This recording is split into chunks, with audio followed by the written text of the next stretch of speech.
Mohon nasihatnya Ustaz, bagaimana caranya agar tetap tidak ketinggalan amal soleh di awal bulan Dzulhijjah ini karena kondisi lagi haid.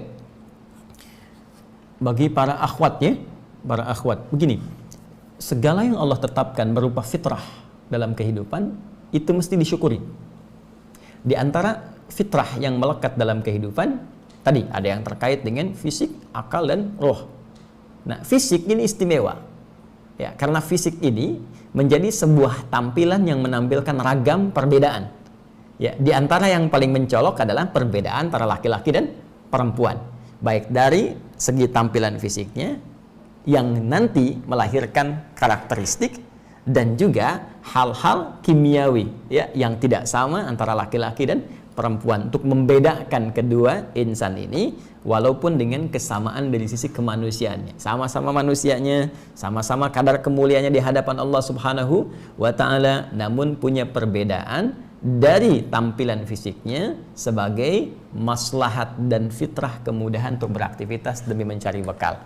Baik, salah satu yang diberikan kepada perempuan dan menjadi khas yang tidak dimiliki laki-laki. Jadi nanti ada yang milik laki-laki, perempuan tidak. Ada yang sebaliknya, milik perempuan, laki-laki tidak. Yang jadi milik perempuan, laki-laki tidak, diantaranya adalah ada satu siklus haid. Ya, dan ini sangat bermanfaat untuk perempuan karena nanti sel-sel telur ya dari ovum yang tidak dibuahi ini ya ini kan nanti menjadi darah kotor yang mesti keluar. Kalau bertahan dalam fisik manusia, dalam fisik perempuan itu bisa membawa penyakit ya. Yang belum keluar aja kan sudah terasa itu ya, terasa gelisah, terus nggak enak, emosi nggak stabil. Nah, itu belum keluar aja sudah begitu ya, karena itu harus keluar. Begitu dia keluar nanti stabil lagi. Nah, itulah fitrahnya, itulah keindahannya. Dan dalam keadaan itu pun itu Masya Allah rukhsahnya tinggi, keringanannya tinggi, diberikan oleh Allah padanannya. Kamu jangan dulu ibadah nih ya, karena satu, ini darah kotor masih keluar. Kotor itu najis secara fisik kan? Yang kedua, tinjauan keduanya secara mentalitas, nggak bagus ibadah dalam keadaan demikian ya. Ibadah sedang nggak stabil emosinya ya kan? Ibadah sedang dalam keadaan yang tidak seperti normalnya dari segi perasaan, dari segi ketenangan hati, terus dari segi fisik tiba-tiba sedang ibadah keluar darah kan nggak enak kan kondisi begitu. Makanya dikasih rukhsah, kasih keringanan supaya nanti ibadah yang ditunaikan sempurna sampai selesai masa haid itu. Tapi yang membahagiakan adalah amalan-amalan rutin yang biasa dikerjakan saat suci itu dituliskan, dihitung. Karena itu sering saya katakan, berbahagialah muslimah yang saat dalam keadaan sucinya dia membiasakan untuk memperbanyak amal soleh, baik dari segi kuantitas pun demikian meningkatkan kualitas. Dia rajin sholat sunnah, dia rajin puasa sunnah, dia rajin baca Al-Quran. Itu saat tiba masa haidnya dituliskan pahalanya walaupun ia saat itu tidak mengerjakannya. Bukan cuma yang fardu.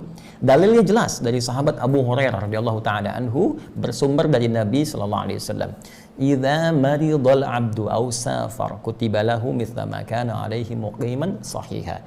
Jika seorang hamba tengah sakit atau semisal seperti orang sakit ya kondisinya, atau bahkan dalam keadaan safar yang menjadikan dia sulit mengerjakan rutinitas amalnya seperti yang sebelumnya dalam keadaan sehat atau mukim, maka walaupun tidak mengerjakannya tetap dituliskan pahalanya sempurna seperti saat ia mengerjakannya.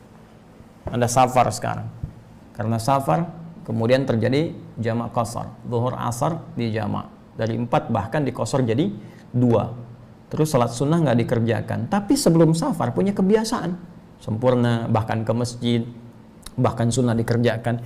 Itu saat Anda kosor pun dituliskan pahala salat sunnahnya, dituliskan pahala sempurnanya, dituliskan kalaupun nggak di masjid pahala di masjidnya karena kebiasaannya. Pun demikian orang sakit dan orang yang diasumsikan seperti sakit, seperti orang yang haid tadi ya. Nah, itu masuk dalam kategori ini. Jadi kalau perempuan-perempuan dalam keadaan suci banyak ibadah, saat haidnya dituliskan pahalanya. Nah, demikian kalau di awal Dzulhijjah ini ada yang tiba masa haidnya sehingga tidak bisa mengerjakan amalan-amalan pokok seperti sholat misalnya, kan? Kemudian untuk baca Al-Quran ya dalam pendapat yang rajih. Kemudian juga amalan-amalan yang sifatnya tak mungkin dilakukan secara khusus seperti puasa misalnya, karena ikut dia. Ada ikhtilaf di puasa, tapi saya menguatkan pendapat yang tidak puasa ya saat dalam kondisi haid ini. Jadi dia tidak puasa, tidak sholat, tidak baca Al-Quran. Nah, peluang ini bisa dimanfaatkan untuk mengerjakan amalan lain. Kan tidak terhalang untuk berzikir, ya, mengingat Allah dengan istighfar, minta ampun sama Allah, belajar dari tafsir, belajar tajwid, ya kan? Yang diniatkan untuk pelajarannya, belajar baca hadis, belajar sirah, ya, pahala yang tadi udah dapat tambah dengan yang ini, ya. Dan tidak menghalangi untuk meniatkan kurban, beli hewan kurban untuk diniatkan kalau memang ada peluang untuk itu. Wallahu taala alam bissawab.